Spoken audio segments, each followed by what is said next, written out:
أعوذ بالله من الشيطان الرجيم. بسم الله الرحمن الرحيم. لا يحب الله الجهر بالسوء من القول إلا من ظلم، وكان الله سميعا عليما. إن تبدوا خيرا أو تخفوه أو تعفو عن سوء فإن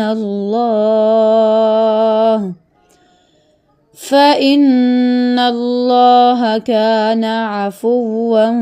قديرا. إن الذين يكفرون بالله ورسله ويريدون أن يفرقوا بين الله ورسله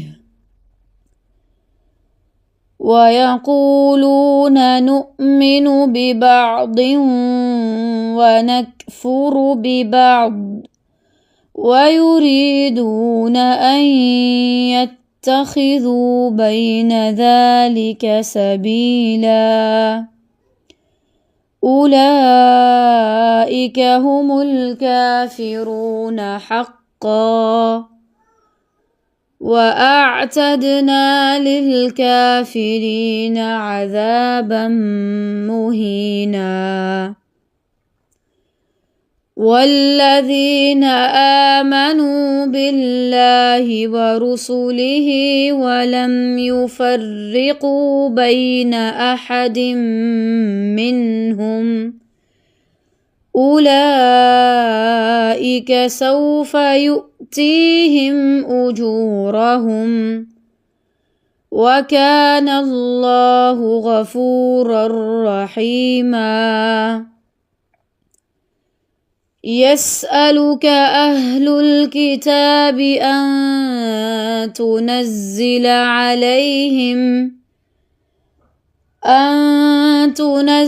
عليهم كتابا من السماء،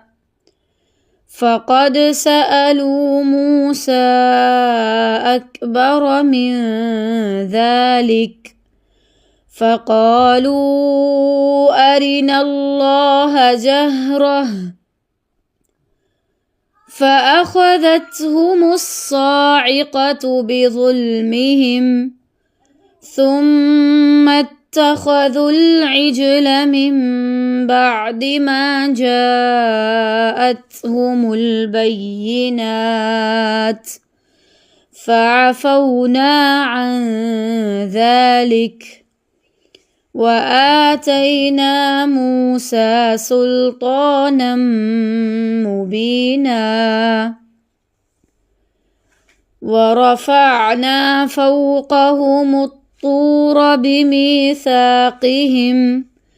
وقلنا لهم ادخلوا الباب سجدا وقلنا لهم لا تعدوا في السبت وأخذنا منهم ميثاقا غليظا. فبما نقضهم ميثاقهم وكفرهم بآيات الله وقتلهم الأنبياء بغير حق وقولهم قلوبنا غلف بل طبع الله عليها بكفرهم فلا يؤمنون إلا قليلا. وبكفرهم وقولهم على مريم بهتانا عظيما وقولهم إنا قتلنا المسيح عيسى ابن مريم رسول الله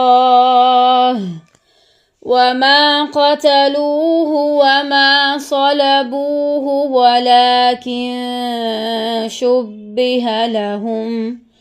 وإن الذين اختلفوا فيه لفي شك منه ما لهم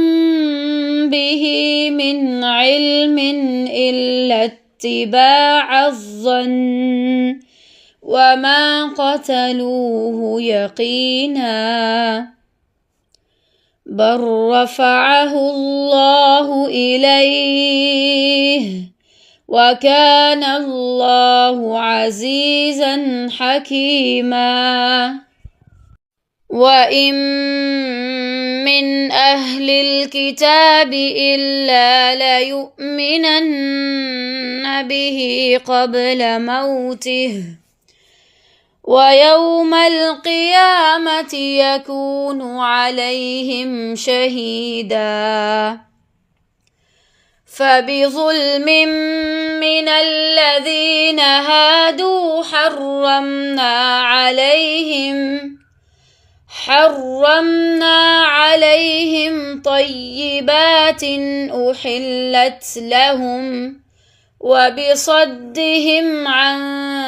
سبيل الله كثيرا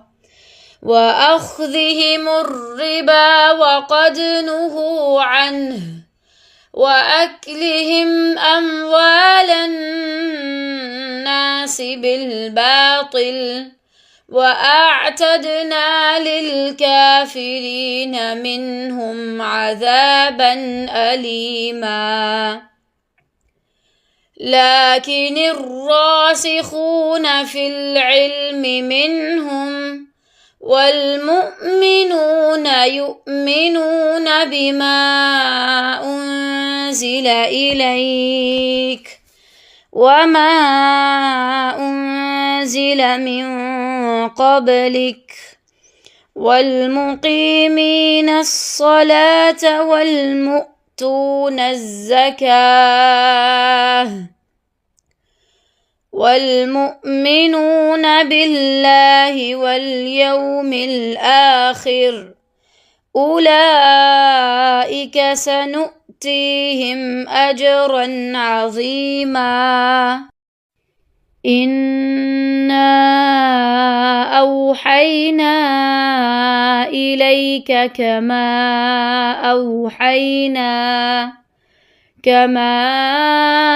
أوحينا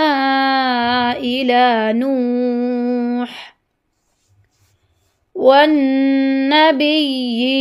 من بعده وأوحينا إلى إبراهيم وإسماعيل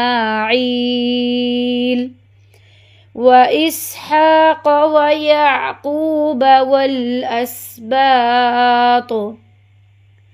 وعيسى وأيوب ويونس وهارون وسليمان وآتينا داود زبورا